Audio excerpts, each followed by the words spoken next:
마무리되는 마지막 구절입니다. 그 결론은 뭐냐면 내가 세상을 이겼다. 예수님이 내가 세상을 이겼다. 승리, 빅토리. 듣기만 해도 기분 좋은 말씀입니다.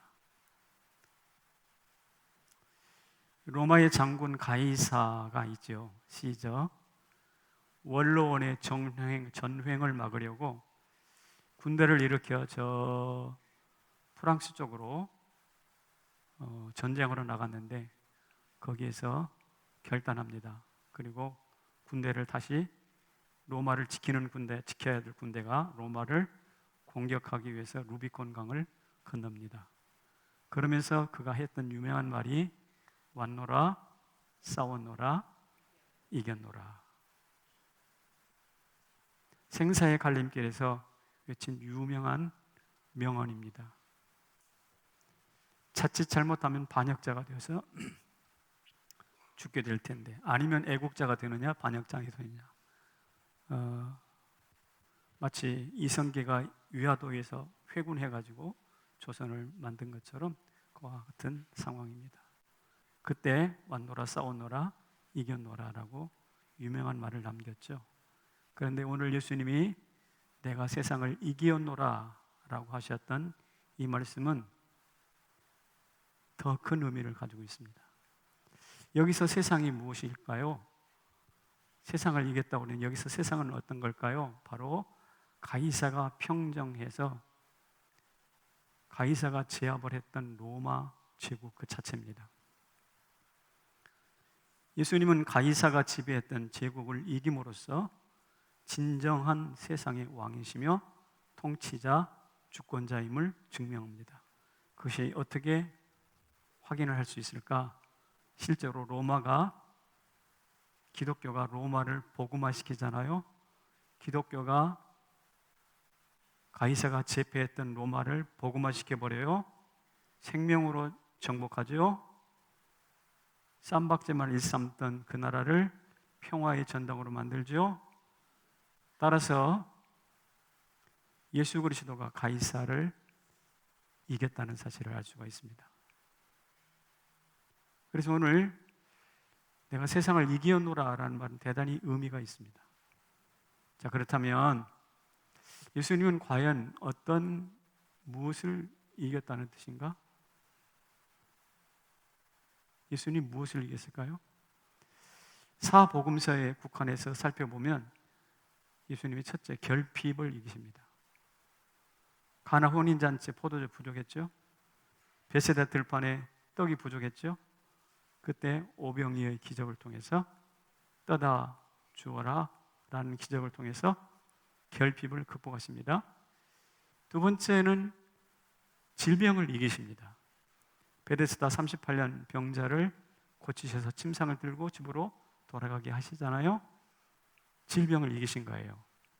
세 번째는 귀신을 이기십니다. 군대 귀신 들린 자에게서 귀신을 쫓아내서 온전케 만들잖아요. 사람들이 다 충격과 놀라움에 빠집니다. 귀신을 이기신 거예요. 그것만 이겼는가? 네 번째는 풍랑을 이기십니다. 산더미 같은 바람과 물결이 몰려올 때 바람아 바다야 잔잔하라 라고 명령하시면서 풍랑 곧 자연을 이기십니다. 다섯 번째, 죽음을 이기십니다. 무덤 앞에 나가서 나사로야 나오너라 큰 소리로 그를 불러내시죠. 무덤을 깨뜨리십니다. 그래서 이기셨어요. 이것을 하나로 묶어서 내가 세상을 이기었노라 라고 말씀하신 거예요. 오늘 이기신 예수님을 여러분들이 믿고 있다는 사실을 다시 한번 상기할 수 있기를 바랍니다. 계시록에서는 이 예수님을 뭐라고 하는가? 별명이 있어요. 이긴 자라고 붙입니다. 같이 읽어볼게요. 시작. 흰 말이 있는데 그 탄 자가 활을 가졌고 면류관을 받고 나아가서 이기고 또 이기려고 하더라. 흰 말을 탄 자가 있는데 예수 그리스도를 상징합니다. 예수 그리스도께서 면류관을 받고 나아가서 이기고 또 이기려 하시라. 이긴 자예요. 요새 이단들이 나타나서 자기가 이긴 자라고 하는데 아주 억지 거짓말이죠.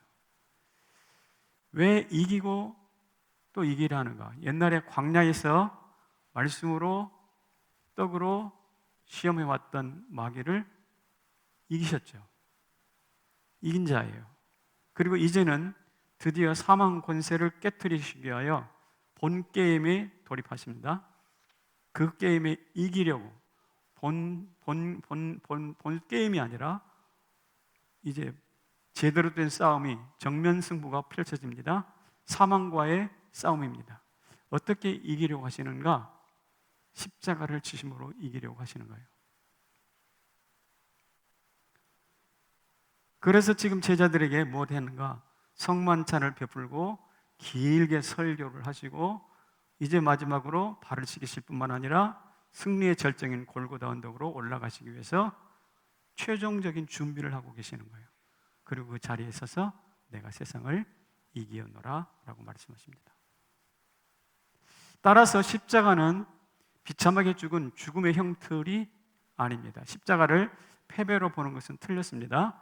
십자가야말로 박진감 넘치는 뒤집기 한판 승리입니다. 왜 그럴까요? 보배로운 피를 흘린 대가지불을 통해서 이겼기 때문에 그렇습니다.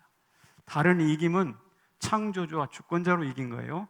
풍랑을 잠잠케 하고 병을 이기고 이런 것들은 창조주의 주권자로 이기신 것입니다. 그러나 이 십자가는 무엇이냐? 율법이 정한 규례를 따라서 대가를 지불하고 성취하신 정당한 이김입니다. 사단의 입을 막고 무력화시킨 승리입니다. 누구도 여기에 이의를 달 수 없는 합법적이고 공적인 승리입니다. 따라서 예수님을 이긴 자라고 부르는 것은 지극히 당연한 일입니다. 오늘 이 설교를, 예수님의 설교 마지막 부분을 바라보면서 우리가 가슴에 깊이 담고 지나가야 될 것은 이기신 예수님이에요. 여기 게임만 하면 지는 사람들, 인생의 여러 국면에서 노상지고 슬퍼하는 사람들 계십니까? 다시 우리 시선을 좀 고정시켜서 이긴 자 예수 그리스도를 주목할 수 있기를 축복합니다. 이긴 자예요. 이긴 자 예수님이세요. 그런데 예수님이 혼자 이기고 끝나셨을까요? 그렇지가 않아요. 같이 읽어봅시다. 시작. 승리를 나누신 예수님. 승리를 우리에게 나누어 주십니다. 그 예수님의 승리가 우리에게 부녀 이전된다는 사실이죠. 사무엘하 8장 6절에 보면 다윗이 어디로 가든지 여호와께서 뭐 한다? 이기게 하시니라. 이기게 하신, 원래 하나님은 이기게 하신 하나님이시고 그에게서 나오신 성자 예수님도 이기신 예수님이십니다. 고린도후서 2장 14절에 바울이 이렇게 말했어요. 시작. 항상 우리를 그리스도 안에서 이기게 하시고. 그렇습니다. 여전히 우리를 이기게 하시는 하나님이세요. 요한계시록 3장 21절에 또 이렇게 말씀을 하십니다. 시작. 이기는 그에게는 내가 내 보좌에 함께 앉게 하여 주기를 내가 이기고 아버지 보좌에 함께 앉은 것과 같이 하리라. 요약하면 다윗이 이긴 것처럼 예수님이 십자가에서 이기고 아버지의 보좌에 앉은 것처럼 우리도 역시 그 보좌에 이긴 자가 되어서 앉게 될 것이라는 것이죠. 예수님의 승리가 우리에게 부녀 이전되는 것입니다. 마귀와 싸우고 결핍과 질병과 죽음과 싸워 이긴 예수님의 승리가 성경 속에 갇혀있는 문자나 그림의 떡과 같은 존재가 아니라 실제로 나에게 경험되는 실제화되는 삶이 된다는 것입니다. 이것을 간절하게 외치고 주장하고 믿으시기를 축복합니다. 싸웠다면 지는 우리잖아요. 아까 드린 말씀은 저를 두고 하는 말이에요. 저는 경쟁에서 한 번도 이겨본 적이 별로 없어요. 소풍 가가지고 보물찾기 하면 보물찾기도 잘 못 찾아. 저는 우리 교회 경품에서 한 번도 된 적이 없어. 그런 우리들에게 이긴 자는 희소식이 아닐 수가 없어요. 여러분, 동해에 태양이 떠오릅니다. 저 태양이 누구를 위해서 떠오를까요? 누구를 위해서 떠오르고 있습니까? 나를 위해서 떠오르고 있습니다. 이 사람은 이긴 자가 될 가능성이 많아요. 근데 불면증 드는 사람 아침에 좀 자야 되겠는데 해가 벌써 떠버렸네? 아침에 떠오는 태양이 반갑지가 않아. 이 사람은 분명히 지난밤 패배자인 거예요. 한국은행 돈은 나와 별 상관이 없어요. 그러나 예수 그리스도의 승리는 곧 나의 승리인 것을 믿으시기를 바랍니다. 저 동해의 태양이 나를 위해 뜨고 있다는 사실을, 저 2000년 전의 예수 그리스도의 죽음이, 승리가 바로 나를 위한 것이라는 사실을 믿으시기 바랍니다. 왜냐하면 그분은 우리에게 승리를 나누어 주시기를 원하시는 분이시기 때문에.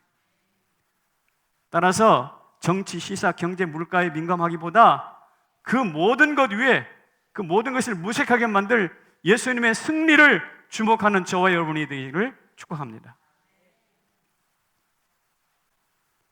그렇다면 승리를 우리에게 나누어 주시는데 우리가 그 승리를 누리기 위해서 알아야 할 것이 있습니다.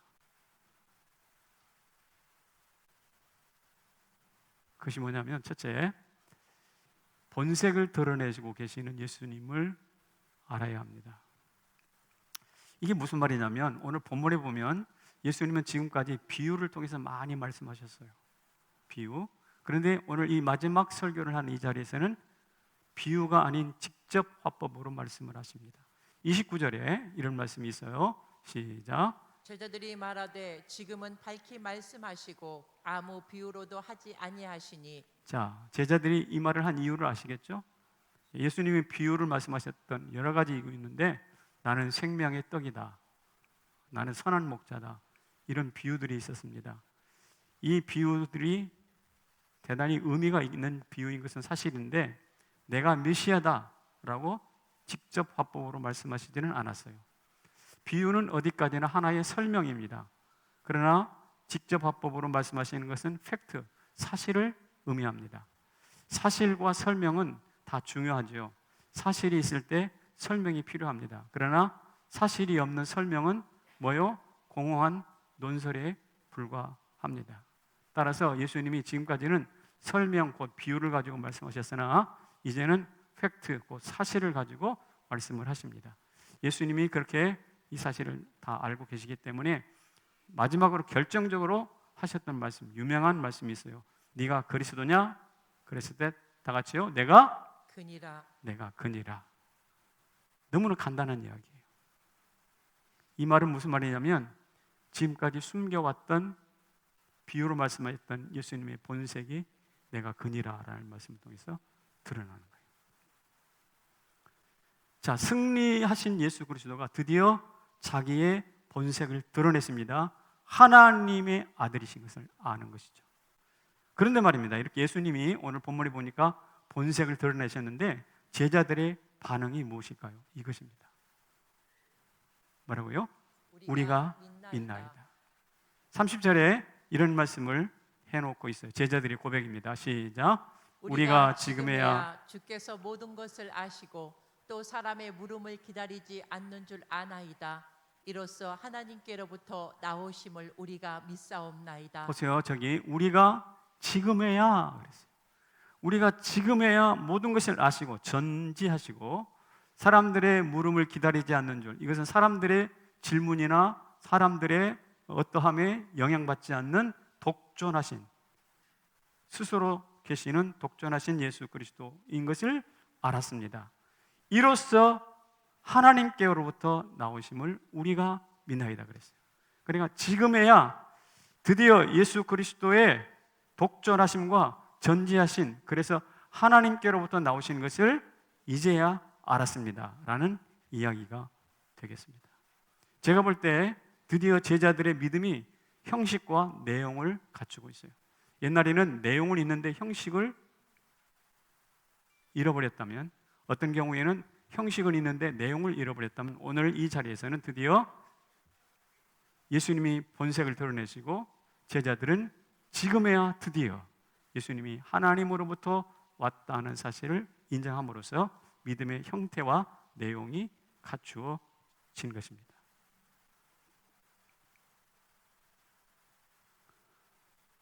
이제는 너희가 믿느냐? 지금에야 믿나이다. 오늘 본문 말씀을 다 요약해 보면 이제는 너희가 믿느냐? 네, 지금에야 우리가 믿습니다. 이것은 예수님의 손과 제자들의 손이 하늘로 마주치는 하이파이브, 합창 혹은 according to 코드가 맞는 거, 드디어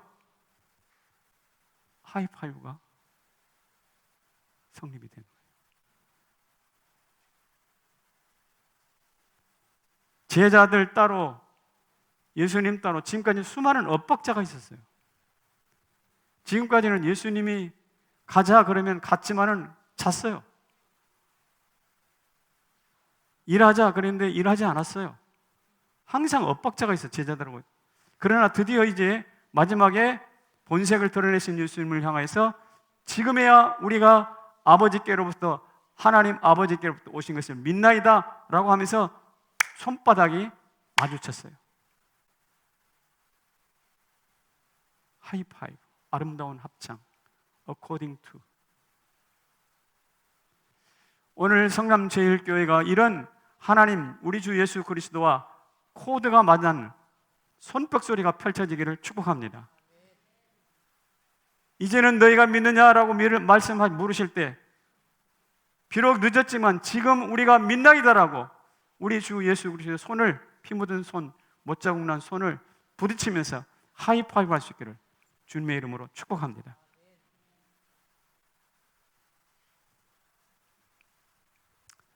그런데 여기까지는 오늘 본문의 내용이에요. 주님이 내가 승리했다라고 말씀하시면서 그것을 끝나지 않고 그 다음에 우리에게 중요한 한 가지를 말씀하시는데 뭐하라고요? 담대하라는 거예요.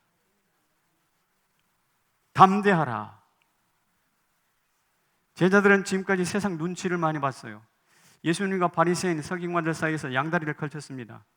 요한복음에 찾아보니까 제자들이 9번이나 두려워했다라는 말이 나와요. 근데 8번 유대인들을 두려워하는 것으로 기록되어 있습니다. 그때마다 주님께서 그들에게 하셨던 말씀이 너희는 마음에 근심하지도 말고 뭐하지 마? 두려워하지도 말아라 그랬어요. 왜냐하면 예수님이 이제 십자가에서 죽으시고 나면 제자들이 뿔뿔이 흩어질 텐데 이 뿔뿔이 흩어져 가지고 초라한 뒷모습으로 고향으로 돌아가는 이게 예수님 제자들의 마지막 모습이 되면 안 되잖아요. 그래서 예수님이 부탁하는 거예요. 담대하라고, 두려워하지 말라고, 하이파이브하고 내가 이제 믿냐? 예, 우리가 믿습니다 라고까지 하는 거 좋아. 그런데 이게 너희들의 끝이 아니라니까. 내가 십자가 올라간 다음에 너희들이 할 일이 무엇이냐면 상황이 어떠함에도 불구하고 뭐하라? 담대하라는 거예요. 상황이 어떠함에도 불구하고 담대하라는 거예요. 심지어 내가 사랑하는 예수님이 무덤 속에 들어가 있어도 뭐하라? 담대하라는 거예요. 예수님이 승리를 선포하는 이유는 예수님 자랑하기 위해서 내가 이겼다라는 이 말을 하고 위해서 그런 게 아니라 사실 예수님이 승리를 선포하는 이유는 내가 이룬 승리를 너희가 믿고 담대하라, 이 말씀하기 위한 것이에요. 그런데 담대하라, 따라서 이것은 뭐라고요? 명령이라는 것입니다. 담대하셔야 되는 거예요. 담대할까 말까? 이거 우리 선택 아닙니다. 해야 됩니다. 그래서 그런지 기독교에는 순교자들이 많아요. 기독교 역사 속에 보면 엄청나게 많은 사람들이 자기가 믿는 것을 위해서 죽었습니다. 왜 이렇게 순교자들이 많았을까요? 담대하기 때문에 그래요. 그런데 담대한 이유가 있습니다.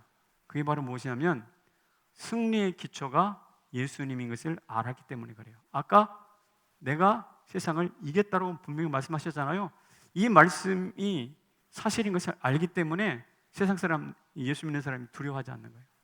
아까 말씀드린 것처럼 다윗은 어디로 가든지 이기게 하셨죠? 가는 곳마다 이긴다? 참 영광스럽습니다. 바울도 항상 우리를 이기게 하시는 하나님이라고 하셨잖아요. 항상 이긴다? 시험만 보면 1등 한다는 거 아니에요. 게임만 나가면, 경기만 뛰면 1등 한다는 뜻입니다. 대단히 영광스러운 일입니다. 그런데 이 다윗과 바울은 이것을 분명히 알았어요. 같이 읽어보겠습니다. 잠언에 있는 말씀 시작. 싸울 날을 위하여 마병을 예비하거니와 이김은 여호와께 있느니라. 우리가 전쟁을 위해서 마병을 준비하긴 해요. 시험 공부하긴 해요. 네, 그렇지만 이기는 것은 누구한테 있다?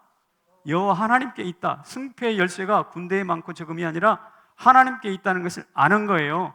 그래서 물맷돌 하나를 가지고 골리앗을 덤빕니다. 왜냐하면 승리의 기초는 어디에 있다? 하나님께 있다는 사실을 알기 때문에요. 승리의 기초는 나의 팔뚝 근육의 힘이 아니라는 겁니다. 하나님의 이기하심. 이것을 믿기 때문에 기독교는 수많은 순교자들을 낳았어요. 곧 쓰러질 것 같은 상황에서도 쓰러지지 않습니다. 영국 국교의 성종회가 비국교도들을 많이 핍박했어요. 자기들이 만든 기도서를 강제로 사용하라고 하고 거기에 거부하는 사람들을 내쫓아 버렸어요.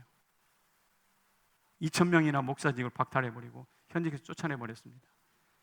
비국교도가 5인 이상, 그러니까 성공회가 아닌 여러 그 신앙들이 있잖아요. 예를 들면 칼빈주의라든지 스코틀랜드에 있는 장로교라든지 이건 아니거든요.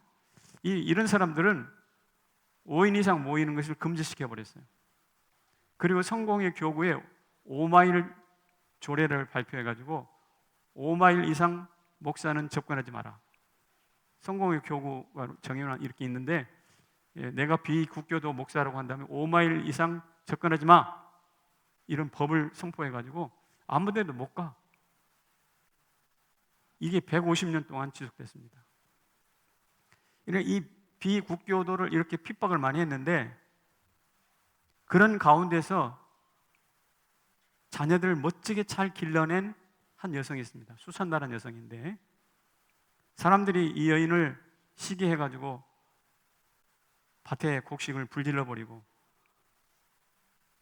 아이들이 우유를 먹기 위해서 소를 길렀는데 소를 5마리가 잘 크고 있는데 소를 죽여버리고 하여튼 엄청난 박해를 했습니다. 그런데 이 수산나의 개인 가정교육을 통해서 누가 나오는가?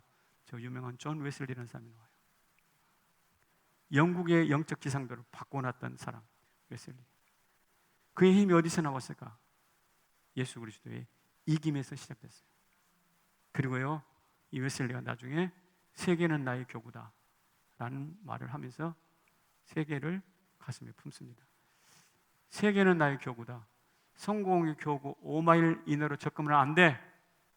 이렇게 자꾸 족쇄를 묶어놨잖아요. 성공회에서 이것에 대해서 저항하는 거죠. 5마일 이내로 접근하지 말라고? 아니야. 하나님은 온 세계를 나의 교구로 주셨어. 라고 하면서 담대하게 나아가는 것이죠. 그 결과 지금 어떻게 됐을까요? 이 웨슬리를 기점으로 해서 감리교가 나왔고 감리교에서 성결교가 나왔어요. 성결교에서 기타 작은 경건주의 운동이 또 나오기도 했습니다. 여러분 이 웨슬리 같은 사람이 있었기 때문에 프랑스는 프랑스 혁명, 피 흘리는 프랑스 혁명이 있었는데 복되게 산업혁명, 영국에서는 산업혁명이 비슷한 시기에 있었어요. 누구는 피 흘려 싸우는데 누구는 함께 일하러 가세요. 우리 새마을 운동하는 것처럼 국가와 민족을 세우는 일에 열심히 힘을 모을 수 있었을까요? 그게 바로 무엇이냐? 예수 그리스도의 이김을 믿고 담대하게 나섰던 웨슬리의 영향이에요.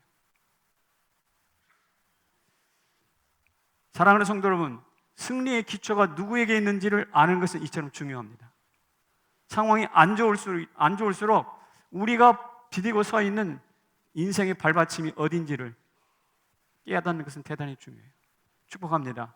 우리의 형편에 관계없이 승리의 기초가 되신 예수 그리스도를 내 승리의 기초로 삼으시기를 축복합니다. 둘째는요, 순교자들이 많은 이유는 끝을 알기 때문에 그래요. 내 삶의 끝을 알기 때문에 그래요. 본문에도 예수님의 설교 마지막 문장에 말씀하셨잖아요. 세상에서 환난을 당하나 담대하라, 내가 세상을 이기었노라. 그러니까 끝이 이김이라는 거예요. 죽어봐야 아는 끝이 아니라 죽음을 이긴 명확한 부활이 끝이라는 거예요. 우리의 끝은 부활입니다, 여러분. 할렐루야. 우리의 끝은 무덤 아니에요. 예? 우리의 끝은 비참한 병실, 그래서 마지막 숨을 이런 게 아니라고요. 우리의 끝은 어디냐? 부활이라고요. 끝을 알면 담대해요. 내가 정말 몸이 너무 아파가지고 통증 때문에 병원에 갔는데 암입니다. 이럴 것 같았는데 체했습니다. 이러면 어때요? 훨씬 더 가볍죠? 네. 우리나라가 포르투갈하고 경기를 해서 이겼어. 근데 이긴 경기를 다시 볼 때 슛골잉 우리는 한 골 먹었어. 걱정돼야 안 돼요? 안 돼요. 왜? 우리가 이긴 끝을 아니까. 황해도 곡산 마을에서 27명이 살해당했던 유명한 기독교 순교사가 있습니다. 공산 치하에서 27명이 한꺼번에 떼죽음을 당했습니다. 말하는 거예요. 예수를 부인해라. 그렇지 않으면 너희는 다 총살이야. 협박하는 것이 공산당들이. 그런 자가 한 소녀가 어머니를 물끄러미 쳐다봅니다. 우리 죽는다는데 아기가 두려웠겠죠. 엄마의 얼굴을 쳐다보았습니다. 그때 엄마가 했던 말이 이거예요. 딸아, 천국에서 다시 보자. 그리고 찬송합니다. 무슨 찬송했느냐? 이 세상 떠날 때 찬양하고 숨질 때 하는 말 이것 다 같이 담았네 비는 말내 구주 예수를 더욱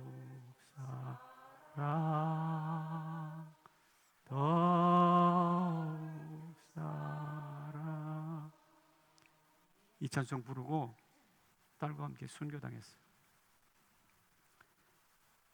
내 승리의 기반이 누구인지를 아는 사람은 담대해요. 그리고 인생의 끝이 어떻게 될 것인지를 아는 사람 담대할 수 있어요. 그리고 오늘 이런 찬송을 멋지게 부를 수가 있어요. 우리 한국 역사에 참 어두운 부분이 많은데 일제시대 때 하와이로 많이 끌려갔습니다. 징용 간다고 하잖아요. 군대로 끌려가는 사람도 있지만 일하는데 옥수수밭에 끌려간 사람도 있어요. 하와이 쪽으로 많이 갔는데 거기 젊은 사람들이 많이 갔는데 이 사람들도 결혼하기 위해서 한국에 있는 처녀들에게 이제 처녀들 데려와야 될 거 아니야. 그래서 이 사람들이 하와이 갔다가 다시 나올 수 없으니까 사진을 찍어가지고 한국으로 보냈어요. 그래가지고 한국의 처자들이 사진 한 장 보고 결혼하려고 하와이로 갔어요. 지금으로는 상상할 수 없는 일이죠. 이런 여인들을 사진 부인이라고 한대요. 그런데 이분들은 달랑 의지하고 사진 한 장 보고 이 사람이 내 남편 될 사람이구나 하고 배를 타서 하와이로 건너갔는데 하와이에 막상 가보니까 사진하고 달라. 완전히 늑다리 총각이 앉아있어. 얼마나 실망했을까요? 하지만 빨래, 청소, 바느질, 육체노동 가리지 않고 억작같이 일하면서 자식들을 키워냅니다. 그리고 그들이 그렇게 옥수수밭에서 혹은 이런 농장에서 일했던 돈을 가지고 독립자금을 마련합니다. 그리고 그 독립자금을 가지고 이승만 대통령을 당시 대통령이 아니죠. 후원합니다. 그리고 일부는 미 본토로 진출해가지고 LA 한인타운이라든지 미국 전역에 한인 기지를 세웠다고 합니다. 대단한 전투력이에요. 대단한 전투력이에요. 여러분 시집 갈 때 사진 한 장 보고 간 사람이 있어? 사진 한 장 보고 간 사람이 있냐고. 만나고 1년, 2년, 3년 사귀고 결혼하잖아요. 근데 요상이란 말이에요. 이거 가슴 아픈 일인데 잠자리를 같이 해보고 나서 결혼한대. 여러분 사회가 이처럼 바뀌었는데 그렇게 결혼한 사람들도 이혼하더라고. 근데 이분들은 어때요? 사진 한 장 달랑 보고 갔어. 그런데 국가와 민족을 위해서 돈을 모으고 자식들을 키우고 그분들이 재미 교포들의 뿌리가 되는 것이죠. 미국 사회, 한인 사회를 세워가는 기반이 되는 거예요. 정말 대단한 사람들 아니에요? 왜 그럴까요? 크리스찬들이 대부분인데 이분들은 끝을 아는 거예요. 이분들의 삶을 설명해 주는 한 그림이 하나 있습니다. 저 뭐 하는 거죠? 번지점프 하는 거예요. 거기에 뭐라고 써 있어요? 글씨 보입니까? 한번 읽어봅시다. 시작. 더 이상 왜냐 묻지 않고 뛰겠어요. 분명 선한 것으로 주실 테니까. 내가 왜 여기 뛰어야 됩니까? 왜 뛰어야 돼요? 무서워요 라고 말하지 않겠다는 거야. 더 이상 그냥 묻지 않고 뛰겠습니다. 왜? 분명히 하나님이 뭘로? 선한 것으로, 좋은 것으로 줄 알기 때문에. 여러분, 번지점프하는 사람이 죽지 않고 그 줄이 나를 끝까지 붙들 것이라는 것을 알잖아요. 아니까 뛰는 거예요. 번지점프의 끝을 알잖아요. 미국으로 사진 한 장 달랑 보고 시집간 사람, 그 끝을 알아요. 마침내 좋은 인생으로 우리를 이끌어갈 것을 아시는 거예요. 그렇게 노동할 수 있어요. 그렇게 모험을 할 수 있는 거죠. 사랑하는 성도 여러분, 주님께서 담대하라고 말씀하십니다. 담대하라고 말씀하시면서 우리 승리의 기초가 되어주십니다. 그리고 우리의 끝이 어떻게 될 것인지 보여주십니다. 친히 부활하심으로. 할렐루야. 그러니까 담대하라, 명령이야 라고 말씀하시는 것은 괜히 헛바람 집어넣고 못하는 사람들 꼬시는 일이 아니란 말이에요. 어떻게 해요? 당신이 승리의 기초가 되어주셨잖아요. 그리고 당신이 부활하심으로써 이 생명의 끝이 무엇인지 또 보여주셨잖아요. 기초를 보여주시고 끝도 보여주셨어요. 그런데 왜 우리는 따라가지 못할까? 왜 담대하지 못할까요? 이제 이 예수님의 설교를 마무리하는 이 즈음에 가슴에 명확하게 담으십시오. 담대하십시오. 이것은 명령입니다. 다시요. 담대하십시오. 이것은 명령입니다. 어떻게 담대할까요? 기초를 아시면 됩니다. 끝을 알면 됩니다. 그러면 사진 한 장 달랑 보고 미국으로 하와이로 시집 가는 것처럼 그보다 더 유용한 번지점프에서도 뛰어내릴 수가 있다 이 말이죠. 같이 읽어보겠습니다. 나의 가는 나의 가는 이 길 끝에서 나 주님을 보리라. 이 찬송은요, 이 번지 점프할 때 벌쩍 뛰어놀 때 나의 끝에서 누가 계신다? 예수님이 계신다라는 것을 아는 사람만 할 수 있어요. 나의 가는 이 길 끝에서 나 주님을 보리라. 영광의 내 주님 나를 맞아주시리. 아까 곡산 마을에서 순교했던 그 여인들도, 그 모녀도 나의 가는 이 길 끝에서 주님 나 맞아주시리라고 믿기 때문에 천국에서 다시 만나자 총살당하는 거죠. 같이 읽어봅시다. 시작. 담대하면 모험합니다. 로마서 8장 34절에 다시 살아나신 이는 그리스도 예수시니 우리를 위하여 간구하시는 자신이라고 말합니다. 예수님이 우리를 위해서 기도하고 계세요. 승리의 기반이 되시고 끝을 보여주신 예수님께서 지금 나를 위하여 보좌에서 기도하고 계십니다. 뿐만 아니라 성령도 말씀 탄식으로 기도하고 계십니다. 지금 우리는 우리끼리 또 서로 중보하며 기도하고 있습니다. 그러니까 우리는 성자와 성령과 성도들의 기도에 포위된 사람들입니다. 우리는 기도를 먹고 자랍니다. 기도 풍년 속에 살아가고 있습니다. 그렇다면 그 기도를 믿는다면 우리 모험해야 되는 거예요. 담대하면 모험하게 돼 있겠나. 어느 취업 면접 시험에서 기독 청년이 가서 면접을 보게 됐습니다. 크리스찬이라는 것을 종교란에 기독교라고 써 있으니까 시험관이 이렇게 물었어요. 회사 일이 많아가지고 만약에 일요일날, 주일날 출근해야 된다면 어떻게 하겠어? 청년이 대놓고 즉각적으로 그거야 먼저 교회 가야죠. 당연히 교회 가야죠 라고 딱 답변을 했어요. 근데 해보놓고 보니까 면접관의 표정들이 이상하잖아요. 상황을 수습하게 했어요. 그러면 오전에 교회 갔다가 오후에 출근하면 안 될까요? 이런 식의 이야기를 했다는 것입니다. 면접이 끝났습니다. 걸어 나오면서 생각했어요. 100% 떨어졌다 이거. 분명히 떨어졌다. 마음을 접었어요. 그런데 어떻게 됐을까요? 당당 합격했어요. 왜 그랬을까요? 자기 신앙에 저렇게 확고한 사람은 무슨 일을 맡겨도 책임질 거라는 거예요. 자기 신앙에 확고한 표명을 할 수 있으면 무슨 일을 맡겨도 면피하지 않을 거라는 거예요. 담대함입니다. 이게 우리 생활 속에서 경험해야 될 담대한 거예요. 만약 떨어졌다고 하더라도 어깨를 펴고 말할 거예요. 인재를 분별하지 못한 그대 회사 여러분 분명히 후회할 겁니다. 예수전도단을 세웠던, 그리고 벼랑 끝에 서는 용기를 썼던 로렌 커닝햄이라는 분이 계시죠. 이분이 어느 날 집회를 인도하고 있는데 하나님께서 감동을 주시더래요. 뭐냐면 뜬금없는 감동인데, 방송국 설립을 위해서 모금을 해라. 갑자기 왜 방송국이고 왜 모금을 헌금을 하라고 그러지? 헌금하는 게 그렇게 썩 뭐 흔쾌한 일은 아니잖아요. 그 이야기를 이제 그 주최 측에다가 좀 알렸더니 이 사람들이 깜짝 놀라는 거예요. 사실은 우리가 오래전부터 방송국 설립을 위해서 기도해 왔습니다. 어떻게 하셨습니까? 놀라는 것이죠. 그래서 로렌 커닝햄이 그 집회하는 중에 막 만장하신 여러분들만 계시잖아요. 그때 여러분 기드온이 겉옷을 펼쳐놓고 저 미디안에게서 빼앗은 재물들을 겉옷을 펼쳐놓고 다 모아서 금고리와 은고리를 던지게 했는데, 우리도 하나님 앞에 정성을 모아봅시다. 설교하는 중에 담요를 하나 예배당에다가 이렇게 펼쳐놨어요. 그랬더니 성도들이 그 음성을 듣고 그 설교를 듣고 호주머니에 있는 재정을 막 꺼내놓기 시작했어요.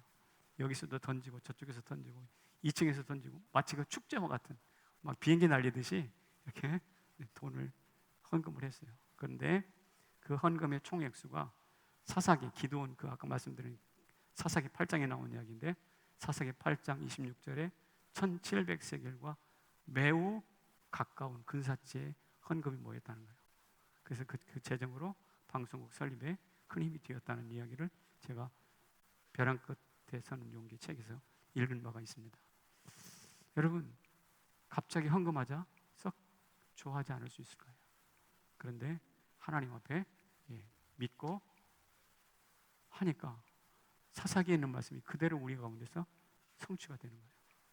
여러분, 우리가 대단히 망설여지는 상황이 있어도 어떻게 해요? 담대합시다. 할렐루야.